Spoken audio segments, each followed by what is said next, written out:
दू दिन से भूखल बानी, छठ पर्व करत बानी, पदित मल होई ना सहाय। अरे जल्दी जल्दी उगी नाये यदि तो गोसैया है, देखी ना हो गोइले बिहान।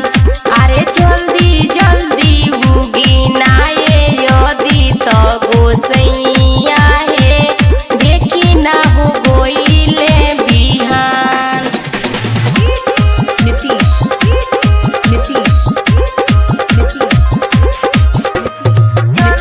मंगुरा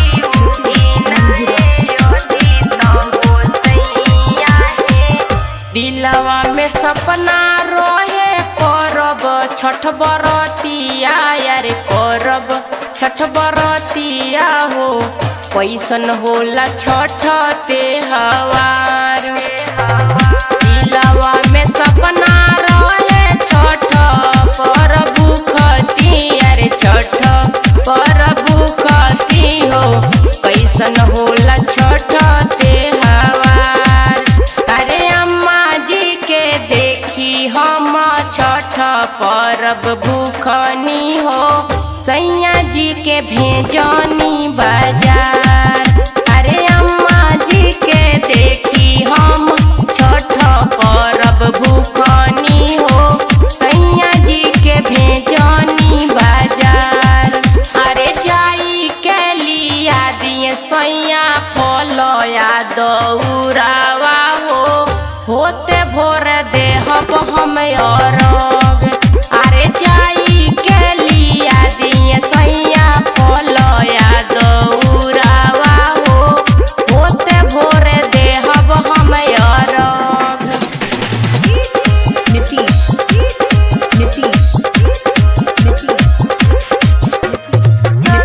मंगुरा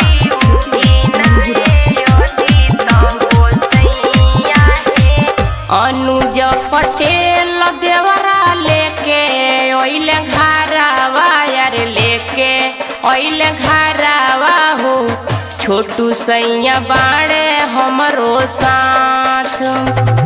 अनुज पटेल देवरा लेके ओइले घरवा, यार लेके ओइले घरवा हो, छोटू सैया बाड़े हमरो साथ। अरे हाथ जोड़ी सोना मोती करेली बिनतिया हो, माथावा पर रखले रही हो हाथ। अरे हाथ जोड़ी सोना मोती करेली बिनतिया हो, माथावा पर रखले रही हो हाथ। अरे रखी हो सलामत हमरो से नूरा सुहागावा हो, खुशी रहे सगरो परिवार। अरे रखी हो सलामत हमरो से नूरा सुहागावा हो, खुशी रहे सगरो परिवार।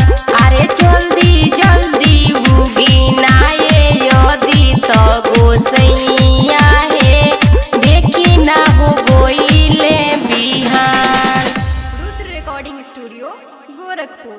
Mobile number 84 23 59।